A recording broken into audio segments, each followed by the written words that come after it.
Today, Port Harcourt Club members held a Read Aloud clinic as well as a creative writing workshop for their children. And the curator, Nigerian Literary Society here in Port Harcourt, David Chukwueke, selected my first picture book, How the Tortoise Broke Its Shell, for that read. I can see they all had a nice time. The kids have smiling faces, holding up the book and all. And I just want to thank them for honoring me. And I also want to extend an invite.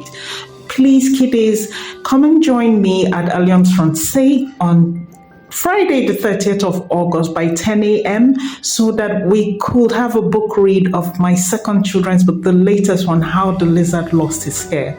If you enjoyed How the Tortoise Broke His Shell, I promise you, you are going to enjoy How the Lizard Lost His Hair. So just ask mommy or daddy to send a text message to 0916-767-8321. Again, that number is 0916-767-8321, and we will reserve your seat and send you a customized ticket so you could come for the event. See you there. Thank you for the honor, Nigerian Literary.